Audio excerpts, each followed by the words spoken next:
Good evening, my Real News Media TV family. Welcome back to the channel for another news update for December 3, 2023. And in the news this evening, man killed in White House, Westmoreland on Saturday identified. The police have identified a man who was shot dead in Gordon District in White House, Westmoreland on Saturday night. He is the 32-year-old Denloy Brown, otherwise called a Japa, from the community. Reports from the police are that Brown was outside his premises about 8 p.m. when residents heard loud explosions. The police were summoned, and on their arrival, Brown was seen lying on his back, suffering from what appeared to be gunshot wounds to his upper body. He was taken to the hospital where he was pronounced dead. Commenting on the murder on Sunday afternoon, Deputy Superintendent of Police in charge of operations in the Westmoreland Police Division, Adrian Hamilton, told the news that Brown's murder is as a result of a dispute in the community. Apparently, Brown's death seems to be in relation to a long-standing dispute between parties in that community, DSP Hamilton revealed. Brown is the second person to be killed in the community in the past days. On Monday, 21-year-old Javon Foster, otherwise called Kutu, was murdered. Reports from the police are that about 3 p.m., Foster was sitting on a blue Suzuki Access motorcycle which was parked in the vicinity of his baby mother's house along the Gordon Main Road when a lime green Toyota Axio motorcar coming from the direction of Top Gordon stopped where Foster was. The occupants of the Axio, the police said, then opened the gunfire at Foster, hitting him several times to his chest region. The now deceased ran towards the back of his child's mother's house where he collapsed. The lime green motor car reportedly then sped off in the direction of Upper Gordon. Foster was assisted to the Black River Public General Hospital by citizens where he was pronounced dead. Boy dies after accidental shooting with a cop mob's gun, probe launched. An investigation has been launched into the death of the young son of a policewoman who died after reportedly accidentally shooting himself with his mother's service weapon.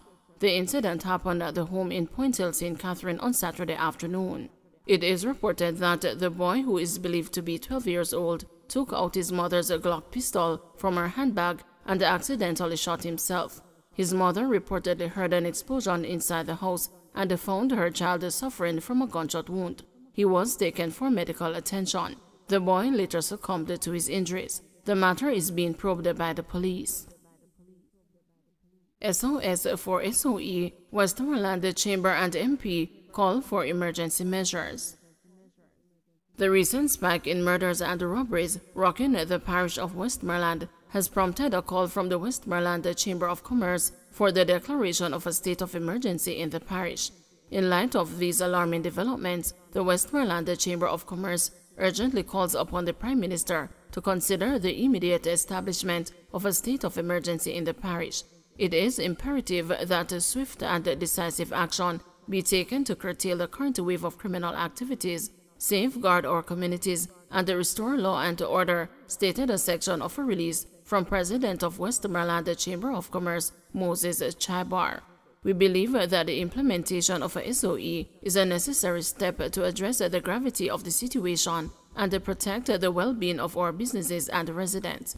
Your prompt attention to this matter is crucial, and we remain hopeful for a decisive response to ensure the safety and the stability of our community, added the release.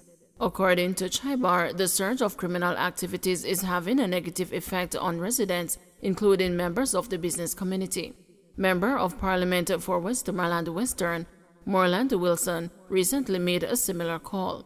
The Chamber of Commerce bemoaned that the recent surge in robberies and the unsettling resurgence in the murder rate are negatively impacting both residents and the business interests. The escalating security challenges are adversely impacting both the business community and the residents alike. Already, there is a noticeable trend of business closing their doors prematurely, which is particularly disconcerting as we approach the crucial holiday season when businesses traditionally anticipate increased sales, the Chamber President said. Law enforcement gear at risk of falling into criminal hands with a lax return policy after resignations.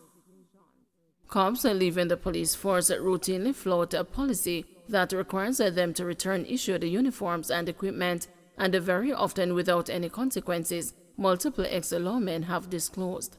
A recent incident involving criminals dressed as police and soldiers has reignited public concerns and a debate about the integrity of existing processes implemented by the police and the army to ensure that their uniforms do not fall into the hands of criminals.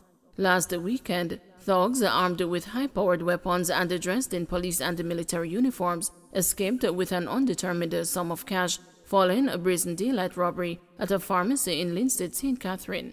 Video footage shows one of the robbers wearing what appeared to be a police ballistic vest. In September last year, police personnel seized an M16 rifle along with uniforms belonging to the Jamaica Constabulary Force and the Jamaica Defense Force during an operation in Rose Gardens in Kingston.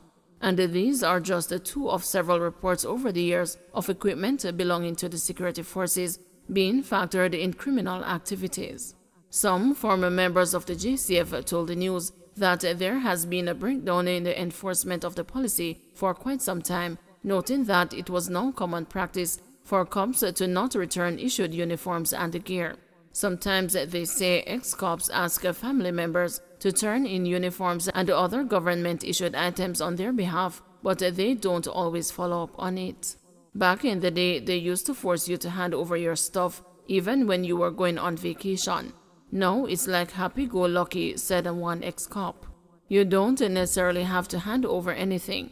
They just give you the leave pass and you are good to go.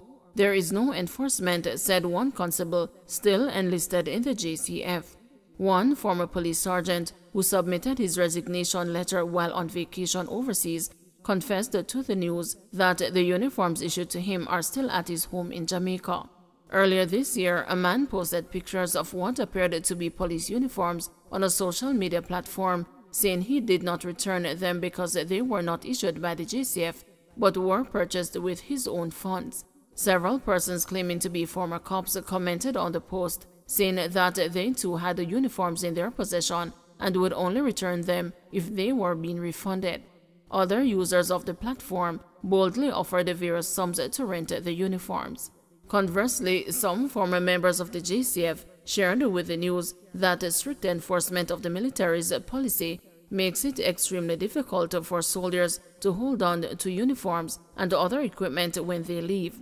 2 weeks before the resignation of a soldier takes effect, they are presented with a checklist of all items, including uniforms, that must be handed over before they are issued with a clearance certificate to leave the army, one former member explained. Confirmation that the items have been returned goes through a multi-layered system with officers assigned at each stage to ensure that uniforms, weapons, lockers, and areas of responsibility are intact, he explained. You need all the necessary officers to sign a document saying that you turned in everything, and everyone put their signature and an official stamp, the ex-soldier said. Failure to account for uniforms or any parts of the weapon issued to each soldier, he said, constitutes a criminal offense. Everybody know that uniform is a prison matter. Them treat uniforms just like a weapon, he said. The JCF said for security reasons, it could not provide answers to some of the questions submitted by the news on Thursday about the enforcement of its policy for the return of government-issued properties. Police spokeswoman Senior Superintendent Stephanie Lindsay acknowledged, however, that police men and women are issued with uniforms annually or based on the need for new ones, and insisted that there is a robust policy that covers the management of uniforms. She said old uniforms are destroyed once they are returned to the police stores for replacement, and that members who are placed on suspension or resign are required to return all government-issued items, including uniforms. The compliance rate is very high, Lindsay said in an email response to the news, noting that cops will not have their separation benefits finalized until they comply. Up to late yesterday, the JDF did not respond to similar questions also submitted by the news on Thursday. However, Rear Admiral Hadley Lewin, a former JDF Chief of Defense Staff, explained that a soldier is required to give an explanation for any missing uniform and could face charges internally for losing government property. The punishment depends largely on the circumstances of the case, Lewin said.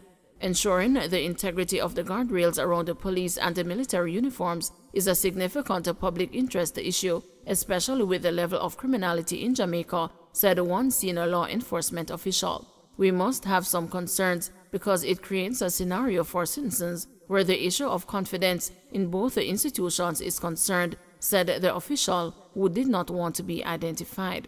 When they go out there to do legitimate work, how does the citizen determine who is legitimate? Current and former members of the JCF painted a picture of a free-for-all in the systems implemented to safeguard uniforms that would allow them to easily end up in the hands of the wrong people. As an example, Renita Adams, retired senior superintendent of police, said he was aware of cases where uniforms were left carelessly all over the country. One of the ex-cops interviewed by the news recounted finding a set of police uniforms in a plastic bag in a yard during an operation in a volatile inner-city community in St. Andrew. An investigation later revealed that a policeman previously lived at the house but left a number of personal items behind when he moved to another home, according to the ex-cop who did not want to be named. Adams charged too that there were instances during his tenure where cops stole uniforms for their colleagues and passed them off to their criminal contacts to be used for criminal activities.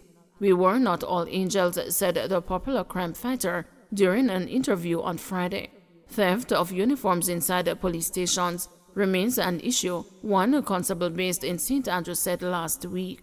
According to the constable, civilian workers employed at the police stations sometimes steal police equipment, including uniforms, and you also have police who give them thief-in-friendly uniforms. I accidentally left a pea cap in the station, and when I went back minutes later it was gone. Police thief it, my name is in it, but them don't care, said the constable, relating one incident.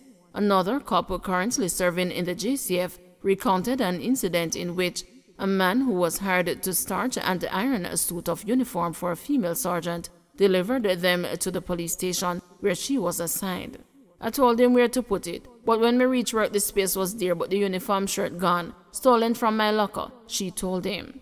You always hear the male cops them a ball out say somebody thief them pants or them shirt or them shoes. Another major issue Adams said he encountered during his tenure was police uniforms left at the dry cleaning establishments for weeks.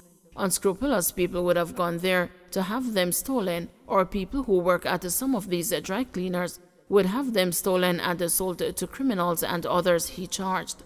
A senior law enforcement official interviewed by the news disagreed with the assertion that criminals have easy access to police uniforms, but expressed the concern that accoutrements issued to the security forces continue to feature in crimes. Even if it is one instance, it is one instance too many, and it's something that we must have concerns about, the official said. The official confirmed that investigations have revealed that in many instances, persons who left the police force and the army are largely culpable of not returning their uniforms. We don't know if some of them were deliberately done, the official said.